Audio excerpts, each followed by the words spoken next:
Christopher Nolan's groundbreaking sci-fi film, Interstellar, depicts a future on the brink of collapse due to crop failures, pushing humanity towards extinction. Venturing through a wormhole near Saturn, former NASA pilot Joseph Cooper and Dr. Amelia Brand embark on a desperate quest across time and space to find a new habitable world.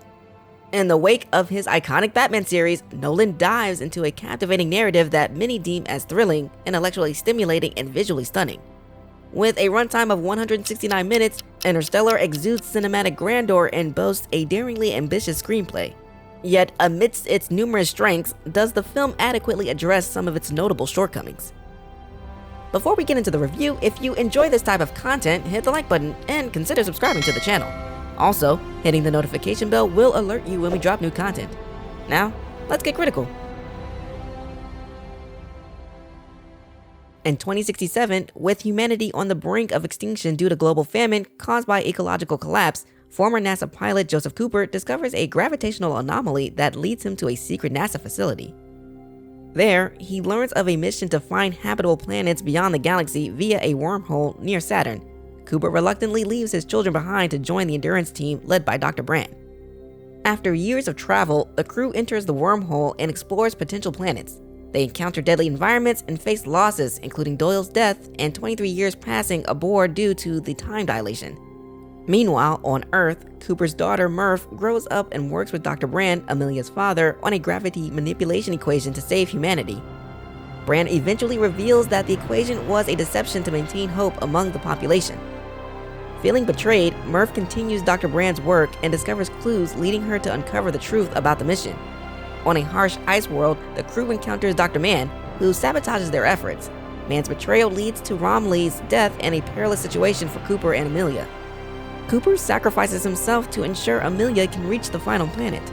Inside a four-dimensional tesseract beyond the black hole, he communicates with Murph across time, realizing that he initiated the mission from the future. With Murph's help, he transmits essential data, enabling her to solve the gravity equation and save humanity. Years later, humanity thrives on a space station named after Murph. Cooper reunites with his daughter before embarking on a new mission to find Amelia. Meanwhile, Amelia establishes a colony on the final planet, ushering in a new era for humanity. Christopher Nolan is widely regarded as one of the premier directors of our era, drawing comparisons to cinematic legends like Kubrick and Hitchcock. In Interstellar, Nolan incorporates authentic NASA equipment, lending an air of realism to the film. He employs visual cues adeptly, such as capturing a toy NASA shuttle on a dusty shelf in an early shot, symbolizing the state of space exploration. And then we found that if you then render this whole thing, you visualize it all through this extraordinary gravitational lens, the gravity twists this glowing disk of gas into weird shapes, and you get this extraordinary sort of rainbow of fire across the top of the black hole. And I saw this disk wrap up over the black hole and under the black hole. I'd known it intellectually, but knowing it intellectually is completely different than seeing it, than feeling it. We had determined when we started down this road that if it didn't look like something that would be comprehensible to the audience, we would have to manipulate it in some way. But what we found was, as long as we didn't change the point of view too much of the camera position, we could get some very understandable tactile imagery from those equations. They were constantly surprising. Spoke to the maxim that, truth can be stranger than fiction. His meticulous attention to detail extends not only to the visual aspects but also to the music, as seen in Hans Zimmer's incorporation of a ticking noise on Miller's planet, signifying the passage of time on Earth. Nolan's dedication to precision is evident in every aspect of the film, with the script remaining largely unchanged from its initial conception. The cast, including Matthew McConaughey, Anne Hathaway, Jessica Chastain, and Michael Caine, deliver performances that immerse the audience in Nolan's universe, effectively conveying the weight of humanity's fate resting on their shoulders. While Interstellar is fundamentally a story of exploration and pioneering spirit, there are moments where the narrative or plausibility falters. For example, the crew debates risking 7 years aboard the spaceship for every hour spent on Miller's planet, yet overlooks the implausibility of Miller having gathered sufficient data about the planet in such a short time.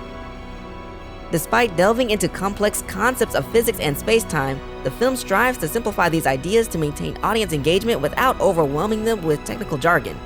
However, certain elements, such as Cooper's ability to maintain radio contact with TARS inside the black hole, are glossed over with minimal explanation, leaving some viewers feeling that the film rushes past crucial details, particularly regarding the formation of the Tesseract by extraterrestrial beings, which we find out are just humans from the future.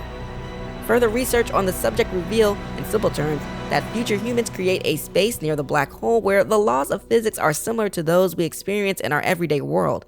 This space allows movement and communication using radio waves. It's like a bubble at the surface of the black hole, separate from the intense gravitational forces inside. Cooper and TARS find themselves in the region around the black hole, sort of like its outer layer, before entering this created space. When they break through this outer layer, they see the structure of the space, which looks like a fisheye lens when observing the black hole from the inside. Nolan demonstrates his writing prowess throughout the film, particularly in the sequence of events unfolding on Dr. Man's planet.